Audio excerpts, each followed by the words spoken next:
ওকে, দেখো আমাদের 32 নম্বরে এবারে আছে হোয়াইলের ব্যবহার। আমরা মনে রাখবো যে হোয়াইল যখনই কোনো একটা সেন্টেন্সে থাকবে তখন এই সেন্টেন্সে দুইটা ক্লজ থাকবে। কয়টা ক্লজ থাকবে ভাইয়া? দুইটা।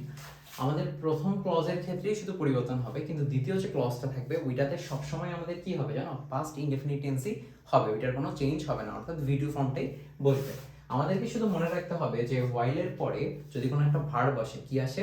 ভার্ব আসে, তাহলে ওই ভার্বের সাথে আইএনজি যুক্ত করতে হয়। কি করতে হয়? আইএনজি যুক্ত করতে হয়। কিন্তু যদি হোয়াইলের পরে কোনো একটা সাবজেক্ট আসে তখন ওই টেন্সটা হয়ে যায় আমাদের পাস্ট কন্টিনিউয়াস টেন্স, অর্থাৎ ওয়াজ অথবা ওয়্যার প্লাস ভার্বের সাথে আইএনজি যুক্ত করে লিখতে হয়। উদাহরণ দিলে বিষয়টা আরো ক্লিয়ার হয়ে যাবে। একটু দেখো যে while playing the field I made him. তাহলে দেখো আই মেড হিম, এখানে মেডটা কি? ভি2, তাই না? তাহলে ওইটাতে কোনো চেঞ্জ নেই, আমাদের এখানে পরিবর্তন করতে হবে। হোয়াইলের পরে একটা ভার্ব আছে, দেখো প্লে মানে খেলা করা, একটা verb.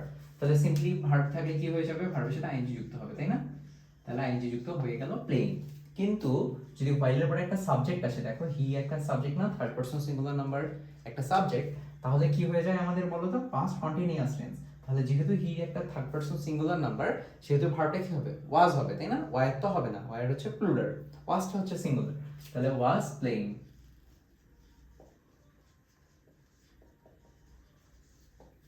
Was playing in the field. Clear? দেখো তারপরে আমাদের 33 নম্বরে, তাহলে এটাই ছিল আমাদের হোয়াইলের রুল, যে হোয়াইলের পরে যদি কোনো একটা ভার্ব ডিরেক্টলি বসে তাহলে ভার্বের সাথে আইএনজি যুক্ত হতে হয়, কিন্তু যদি কোনো একটা সাবজেক্ট চলে আসে তখন কি করতে হয়? তারপর একটা সাবজেক্ট যদি থাকে তাহলে কি করতে হয়? পাস্ট কন্টিনিউয়াস, অর্থাৎ ওয়াজ অথবা ওয়্যার প্লাস ভার্বের সাথে আইএনজি যুক্ত ফর্ম হয়। 33 নম্বরে দেখো, একই দৈর্ঘ্য, পরিমাণ বা স্থান যদি বোঝাইতে কখনো কখনো দেখতে প্লুরালও হয়, কিন্তু ভার্বটা কিন্তু সিঙ্গুলার হয়ে থাকে। যেমন 40 miles be a long distance, right? তাহলে বি হইতে কি কি হইতে পারে? এম হইতে পারে, ইজ হতে পারে, আর হতে পারে, ওয়াজ হতে পারে, কিংবা ওয়্যারও হতে পারে। তাহলে 40 মাইলস, দেখো দেখে প্লুরাল মনে হচ্ছে না? এস যুক্ত আছে, কিন্তু 40 মাইলস একটা নির্দিষ্ট ডিস্টেন্সকে বোঝাচ্ছে। যে মনে করো ঢাকা থেকে হচ্ছে গাজীপুরের দূরত্ব, ঠিক আছে? তাহলে এরকম দূরত্বকে আমাদের বোঝাচ্ছে কি? 40 মাইলস দিয়ে। তাহলে এটা একটা দূরত্ব, যেহেতু থার্ড পারসন সিঙ্গুলার নাম্বার, এই জন্য একটা ভার্বটাও কি হবে? সিঙ্গুলার হবে। তাহলে ইজ এ লং ডিস্টেন্স, কি হবে এখানে? ইজ হবে। একইভাবে দেখো 34 নম্বরে বলছে যে এন্ড এর ব্যবহার। আচ্ছা, এখানে বলছে যে দুই বা ততোধিক সিঙ্গুলার নাউন অথবা প্রোনাউন এন্ড দ্বারা যুক্ত হইলে এখানের ভার্বটা প্লুরাল হয়। আচ্ছা, ওইটাতে যাওয়ার আগে আমি তোমাদেরকে বোঝাই।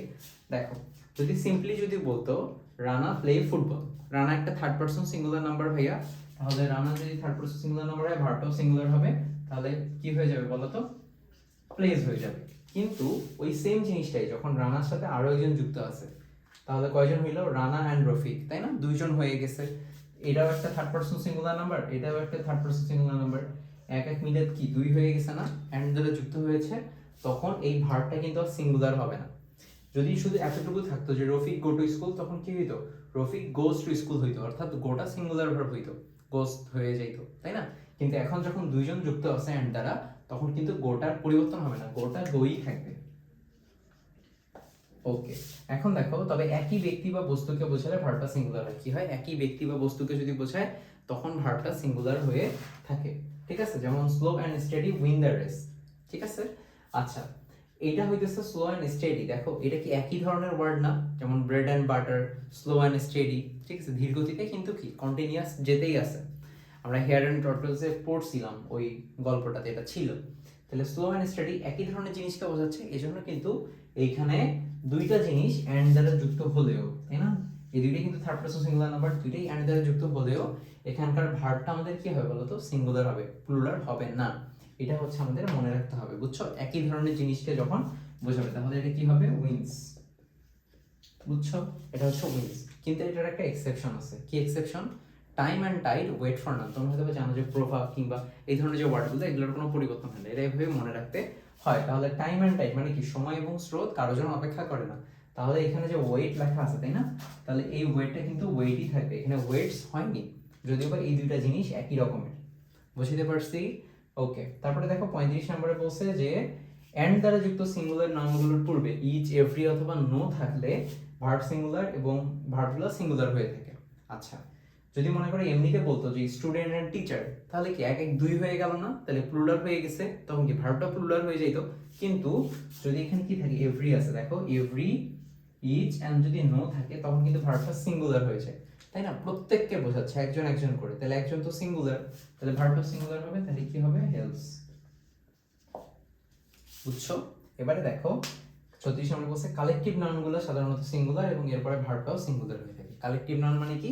কালেকটিভ নাউন মানে সমষ্টিগত নাম, যেমন কি জুরি, ফ্যামিলি, তাই না? তাহলে এগুলাকে দেখতে কিন্তু প্লুরাল মনে হয়, অনেকে প্লুরাল ভাবে। যেমন ফ্যামিলি মানে কি, অনেকে ভাবে যে ফ্যামিলিতে তো অনেকগুলো মেম্বার থাকে, তার মানে এটা মনে হয় প্লুরাল হবে, বাট কখনোই না। ফ্যামিলি জিনিসটা হইতেছে একটা সিঙ্গুলার, ঠিক আছে? তাহলে সিঙ্গুলার যদি হয় তাহলে ভার্বটাও সিঙ্গুলার হবে। তাহলে কি হবে বলো তো? দ্য ফ্যামিলি এখানে হ্যাভ হবে নাকি হ্যাজ হবে? তাহলে হ্যাজ বিন লিভিং। বুঝছো, হ্যাজটা হচ্ছে সিঙ্গুলার একটা ভার্ব। পেয়েছিল আজকে। থ্যাংক